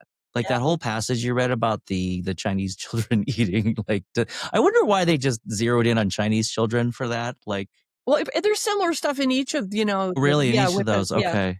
But like, I feel like we lost the plot of that book along the way. And then it became like, here's portable snacks and, eat snacks. Here's snacks that fit in the cup holder and your thing. And it's just like, that kind of flies in the face of the stuff. And that's kind of what I mean, is like, we kind of knew all that stuff since 1918 and probably before that. And but we don't do it. Way before. I mean, what we've done with the Mediterranean diet, I would argue that we've continued by even not even on the bad eating side, but on the good eating side, we've ruined this. So just say the Mediterranean diet, blah, blah, blah, blah, blah, blah. That is the drumbeat. And it's such a culturally incompetent drumbeat because, as you pointed out, Carolyn, like the nuance in it is important to celebrate. So okay. So before we start to wrap up, I want to put another huge topic. Scottish food. I'm sorry, there was nothing healthy about that. Okay. Oh, you mean you're? Oh wait, there's salmon and oatmeal. Okay. Okay. Yeah. Sorry. But I shouldn't go on a haggis diet. No haggis diets here. Very small portions. Very small portions, please. Well, so the other thing, and this is related to it, is like the ultra processed food conversation. Like, where's your take on that now? Because there's a lot of signal and noise. I don't know, Carolyn, you first. What's your hot take on ultra processed Well, I think conversation? the term processed food, ultra processed food is thrown around so willy nilly. You know, it means so many things to so many people. I think ultra processed to me, like, oh, these are the foods I should avoid. Now, in some definitions, whole grain bread could be considered ultra processed. So I try to translate it for people saying, here are the things you should be looking for. And that is foods that are, and limiting in your diet, foods that are way too high in salt. Oh, okay, unless it's soy sauce and you're using it again as an accessory. I mean, totally in the meal in the day. Things that are way too high in sugar. Is it okay to consume sugar? It's not a toxin. It's like sunshine. Too much sunshine, of course, gives us, skin cancer and wrinkles. Too much sugar, we know, is a bad thing too, but it's not a toxin in itself. And then the saturated fats, that raise our blood cholesterol levels, which we know is a bad thing. I'm concerned, like beef tallow making a comeback. What the heck? Okay, but it's, think of it as a little black dress. Everybody, your diet is a little black dress, and you're going to accessorize, with some of these salty, greasy, creamy, cheesy, bacony, sugary kinds of things, maple syrup to table sugar. I don't care. But those are accessories. And just like Coco Chanel said, you don't want to over accessorize. You take one off, you don't want too many baubles, bangles, and beads. You ruin your outfit, you ruin your diet. That they should put that like in the at the door of like a bodega, just to be like, just Coco Chanel, put one snack back on the shelf. But that's good. Okay, so that's good. Like, all right, so you kind of see it as like, look, I mean, they're here. We're not going to ban the industry. No one's going to get rid of all of it. So just treat it as like the accessory, not the dress. Okay. Katie, what are your thoughts Yeah, on kind my of take the on whole it is convo? slightly different in that, and I run a enormous food industry council, so we have this conversation all the time. I think it's about having a more transparent, honest conversation between industry and the consumer. Look, feeding 8 billion people is a very complicated, incredible ballet and symphony, right, of food traveling around the world. And in order to do it, food has to be shelf stable and has to have durability. We have to add certain things to it in order to do that. What we're not doing is taking those labels and saying, look, we also aren't talking about why food is enriched and fortified, right?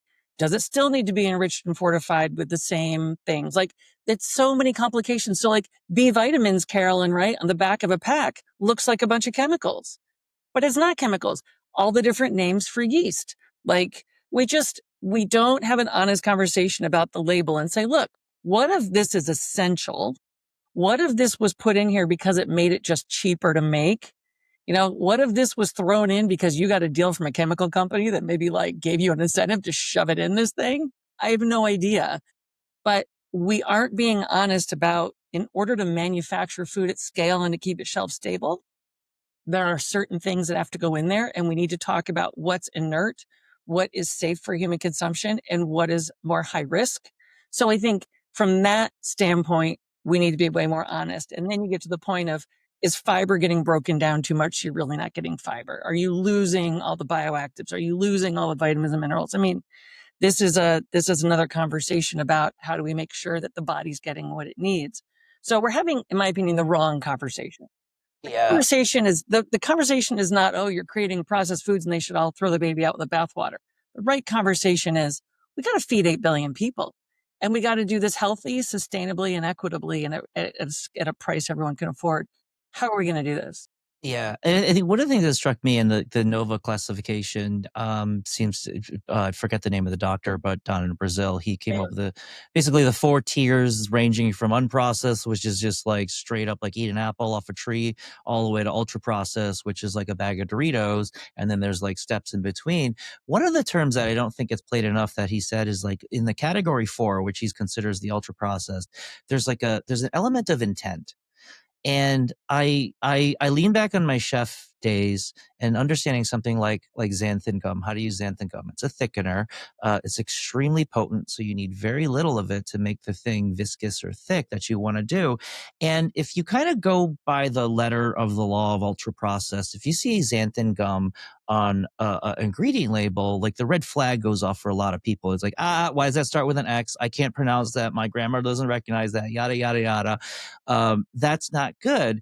But then, like, if you actually understand how to use the ingredient, you understand that it's a tool like anything else. And sure, you could probably overdose on xanthan gum, and that's not a good thing. You It could could use be an it to, endocrine disruptor if you're it could eating be too much of it. exactly. Right. Or like, I always think of the example, like if you're a chef in a restaurant and you have like, you want to make a sauce, but people like thicker sauces, you have a couple ways to thicken it. Butter is one of them, and people love that, but that adds a ton of calories and stuff like that. But like a tiny minuscule dash of like xanthan gum can make like a water-based sauce taste like it's way more buttery or creamy Without than adding it is, calories. right? So that's what I mean is like I think that's the part of, and that becomes really hard trying to gauge intention, because you're right. You'd have to question every single manufacturer of a snack and say, did you put that chemical in there to preserve the fact that you bought like expired produce and you want to hide the flavor of it? Or did you put it in there to like preserve the vitamin content, right? So and maybe that's impossible to do, but I do feel like the intent is very important in this, like, because ultra processing can be used to mask flaws and mask inferiority, but it can also be used like willfully. And just how do we Well, tell you the think of the difference? classic book, speaking of history, The Jungle by, Upton Mm-hmm. Sinclair about, all the horrible things going on in the meat industry. But back to your little xanthan gum, and I think about also MSG that people are afraid of. It's just using it in the amounts. It gets good nutrition gets back to good cooking. It's just like you're not overdoing these things. And then another, me and my analogies I like to share is, you talk about treats. Is it good for me? Is it bad for me? Well, it's the company it keeps. If the rest of your, let's say your diet, you're eating fruits and vegetables, you're having your whole grains and you're lean, this, other thing. If you're having then a treat on top of that, well, it's the company it keeps. Or people say, "Oh, watermelon spikes my blood glucose." Okay, well, alone it might do that, but maybe have it with some feta cheese. That recipe with the feta cheese and the mint, and guess what? It's not going to spike then because you're having it with the protein, a little bit of fat, that kind of a thing, maybe some vinegar, a little acid kind of a situation. So it tamps down its glycemic effect. So it's the company it keeps. So you can't look at foods as these individual things like a potato, like I think at Harvard, they're still down on potatoes. And I'm like, it's like this little potato goes into the lab, it's shivering, it's cold, it's alone, and it has its glycemic index measured and it does really poorly because it goes really high. But guess what? If you make a potato salad, it's cold, so it's got resistant starch. It's got a little bit of fat, the mayonnaise. And then acid from the vinegar. You got your celery in there if you want, maybe some boiled eggs. You add in some more protein. All of a sudden, there was a study that showed it didn't have the effect on the blood glucose because it was the company it keeps. I love the company it keeps. I always say also too, related to that, it's like it's the dose that makes the poison. Like It's so one of sounds my, yeah, I mean, like one of my favorite like parody websites that's still on the internet is somebody in high school, like in the late 90s, did a science project about like science literacy. And he or she put up a website. It was basically warning people about the dangers of dihydrogen monoxide. Did you know that dihydrogen monoxide covers over 70% of the earth? And did you know that if consumed in excessive quantities, it can kill you? H2O. It's like dihydrogen monoxide is H2O. That's what I mean. It's like, and that's why like one of the heuristics that drives me insane is the people that say like, if you can't pronounce it on label, don't eat it. I get where they're coming from on that. Right. However, I just don't think that it's correlated to how well somebody can read. Like I can read xanthan gum. Does that mean it's perfect for me? Like arsenic is easy to pronounce. Heroin is easy to pronounce, but are those good for us? Like And look at all the anyway. plant-based milks. I mean, the plant-based milks have things in them so that they don't separate, so that when you Yeah. pour it in your coffee, it doesn't create a mess. Otherwise, no one's going to buy it and eat it if you pour it in a Yeah. cup and it's all separated and weird. We also have standards and expectations for what we're eating, and Yeah. aesthetically and palate and texture. Like, we're very texture motivated, right? Uh, and suddenly we can glaze over all these things and be perfect. And again, Yeah. we also, like, if you're going to have fortified cereal, there are vitamins and minerals in that cereal that kid is getting. If you're suddenly saying, well, don't have that, have an apple instead. Well, guess what? That apple could have been in storage for a year. It could be actually a big sugar bomb with some fiber in it, but maybe it doesn't have all the stuff that the Cheerios has in it. I don't know. I also don't know, right? Like, Yeah. I don't Yeah. think we know. Yeah. And we aren't Well, and transparent enough about any of it. I think, and I want to bring those last two questions to you. I think one of the questions I always love to ask too is like, if you had a magic wand, what would you wave it at? And that's one of them for me is like, if there's some way to embed a base level of food science, nutrition knowledge into everybody, I just think this dialogue on the public would be so much easier to have. We wouldn't, fly towards reductionist solutions. Like, we could kind of handle conflicting nuance, and like maybe we actually know what those ingredients are on the label versus just kind of reacting to them because they've got like 16 letters. They could be dihydrogen monoxide. So but that's kind of my magic wand thing. Carolyn, if you had a magic wand and you could wave it at anything for the future, what would that be? Well, I think, with our phones and all that kind of stuff, looking, you can find out the calories, the protein, you can find all this information. I think the magic wand is having the nutrients come alive into these beautiful colors of food, which brings me again back to travel, to tie it in a bow, the full circle, and a memory from Sicily having a pasta dish that was being prepared by a woman who was actually a winemaker. And it absolutely just blew me away because it was like, it says what grows together goes together. I love these combinations of things you'd never think of. She made, of course, the pasta, and it had the tomatoes, the pomodoro sauce is going on. There's anchovies in there for the umami because it's Sicily surrounded by water. And then the big surprise, big finish, orange zest, and not just a little nee orange zest, but handfuls of orange zest went into this pomodoro sauce. And then, of course, serve with the pasta and not Parmesan cheese, because in Sicily they had the seasoned breadcrumbs. Classically, traditionally, they didn't have dairy in Sicily.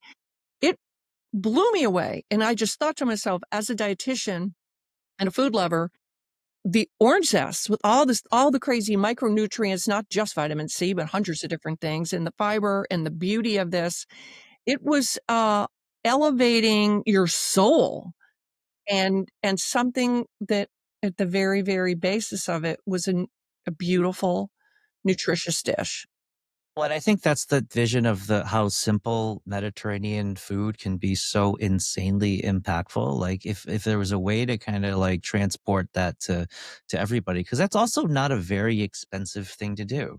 It's an Mm-mm. orange, some pasta, some tomatoes, a little olive oil. I refuse to believe that you have to spend a ton. You have to spend a ton of money. It makes it easier, but it's possible. We're there, and again, it's just a cultural thing. Not now. I want that pasta and.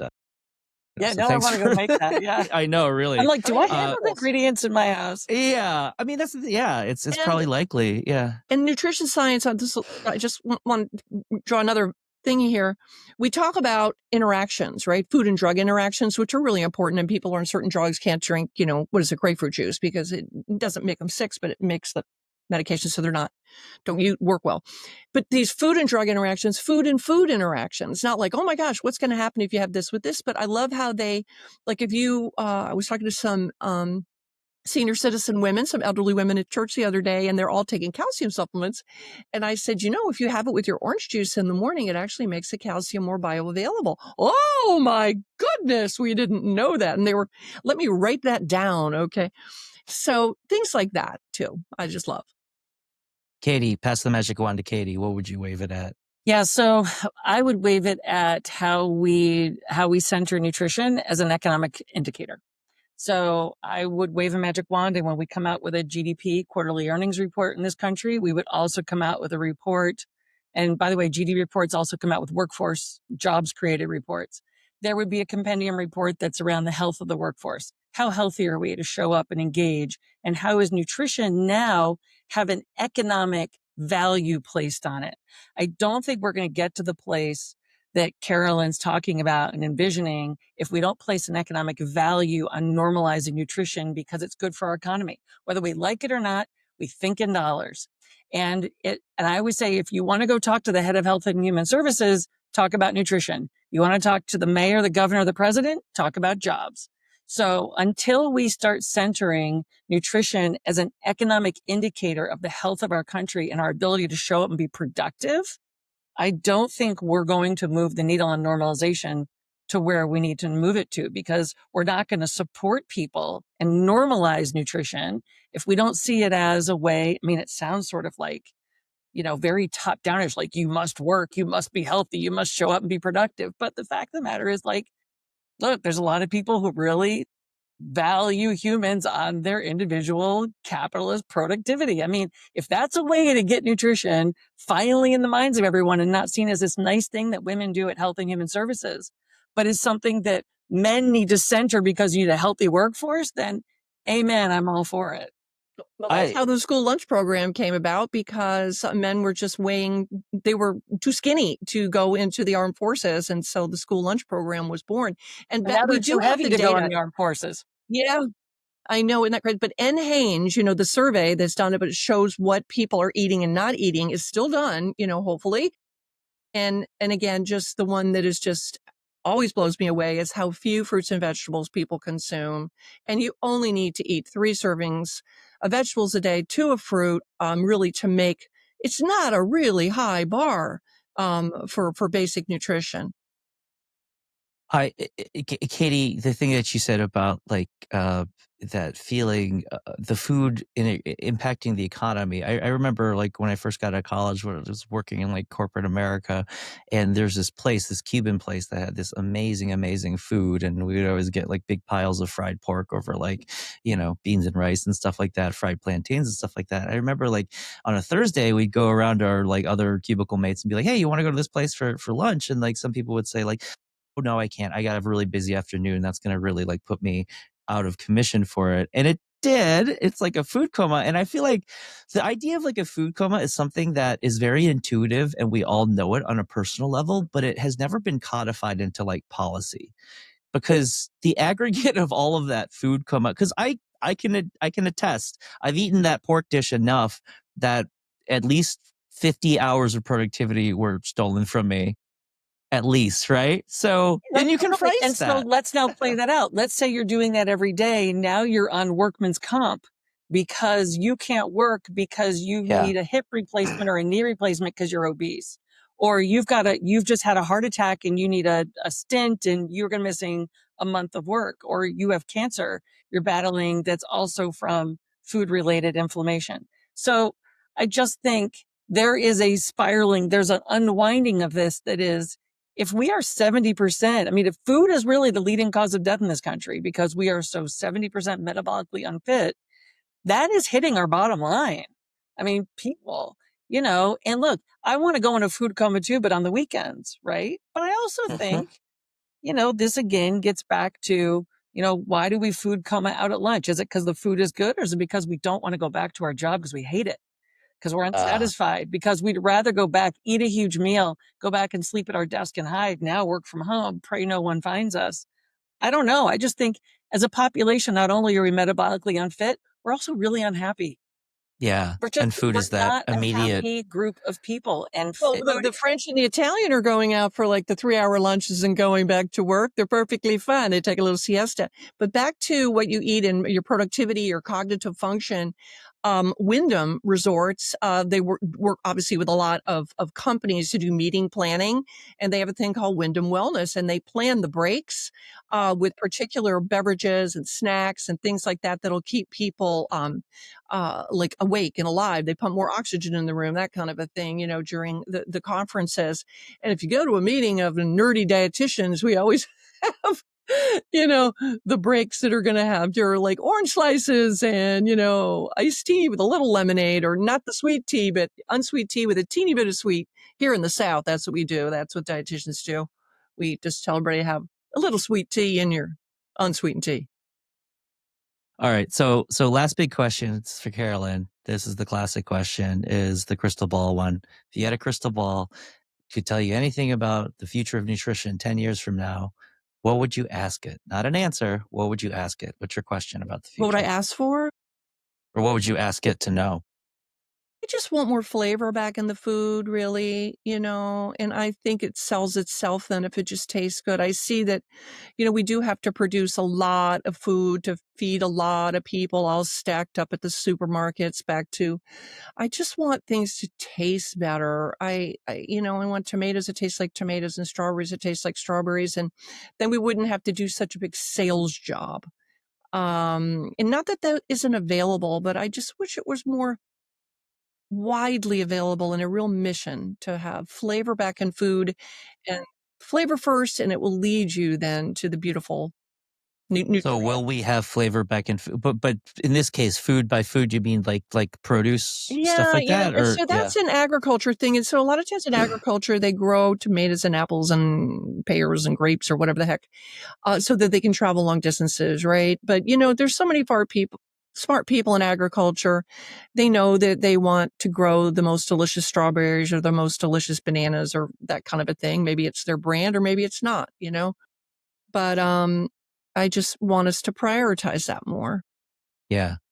I was recently in Hawaii, and there's a whole category of fruits I don't eat unless I'm in Hawaii, like papaya, passion fruit, guava. You could never get me to eat those on the mainland, but when I'm there, I'm like, give it to me, right? Because it's just so much better. And I think you're right. I think that's the thing that doesn't get talked about enough, is that I think we've been gaslit to believe that a baby carrot can only taste so delicious. Like like there's a ceiling on it. Like, I think baby carrots are out there to keep the ranch dressing industry alive. Because but people don't know what an heirloom thing is. Like, I wish everyone could taste an heirloom tomato at least once and just realize at least oh my gosh, no, my standard for tomatoes is way higher. So Saving seeds, saving those things. And, I just want you to know that when we do a basic nutrition analysis, in nutrition, it'll say apple. Like, I'm like, well, what kind of apple? Like a green apple? Was it, from Oregon? Was it from New York? What kind of, I mean, it's just like, it's not specific enough. So the nutrition composition, at USDA's, Food Data Central is not as complete. We need more funding for that. It's Far not from as complete. complete they've tested one thing and then everybody's using those numbers. It's The like almond 50 years old, right, Carolyn? Those numbers in are the almond correct. industry, I think, the almond industry is what they call it. They spent their own money to have USDA reanalyze almonds, and they actually found out that they had 20% fewer calories than originally if you put it in the bomb calorimeter and you light the food on fire and you measure the calories. But if it actually in human studies, which are rather expensive, they did those and funded that. They found out that not all of it, because of the fiber in the whole almonds, was being absorbed into the body, which was good. So the calories were actually, so value added take home, folks. The almonds you're consuming may have 20% fewer calories than listed on your nutrition facts label. well, and you mentioned apples, and I think maybe that's a good segue out, because I think apples as an industry, there's a huge difference in flavor between a red delicious apple and a Honeycrisp apple. I would argue they're not even the same fruit at this point, right? And and I never grew up liking apples, and then at some point Fiji apples and all these other lady apples and the Honeycrisp popped up, and I love apples again. And again, it's one of those things, I just feel like the conversation of an apple a day would have been so much smoother across the world if you had kind of made people realize that this produce can taste just as good as a snack food, because most produce is coming to a gunfight with a Swiss Army knife when it's going up against a Dorito that was literally manufactured in a lab to do one thing and one thing only, is to make all your pleasure setters line up, right? It's we can't stop innovating the apple, and I think the apple industry's gotten that, berries as well too. And to your point, Carolyn, I think to flavor, I just feel like that would solve so many problems in these conversations, trying to get people to eat their fruits and vegetables. If we can have fruits and vegetables Yeah. level up in Yeah. terms of flavor and not feel like a sacrifice for anybody. So So that I just had a vision of my Doritos going into some homemade applesauce as the dip. And I'm thinking that the sweet and the tart of the applesauce with the fiber and then the crunch and the salty deliciousness of the Dorito. I'm kind of excited about that concept. I don't know. I'm saying no. I love that. That's hilarious. Guacamole, move over. Hey, I'll try anything 3 times. So, all right. Well, that's the recipe of the day, folks, for today's episode of the Tomorrow Today show. Let's bring flavor back into the food system. Let's try putting Doritos in applesauce or what have you. But I want to thank you both for being on here. Carolyn O'Neil of the Watch What You Eat with Carolyn O'Neil show on this network here on the Spoon Podcast Network. Thank you for being on. And of course, today's guest co-host on The Future of Nutrition, Katie Stebbins at Tufts University. Thanks so much. This was such a great conversation. I'm sure we'll have more of it to go. But in the meantime, everybody have a great day and a happy tomorrow. Thanks, Bye-bye. Mike. Mike. Thanks for listening to this episode of The Tomorrow Today Show. The Tomorrow Today Show is a production of the Spoon Podcast Network, with writing, hosting, editing, and music by me, Mike Lee. Stay tuned for more episodes to come in Season 1.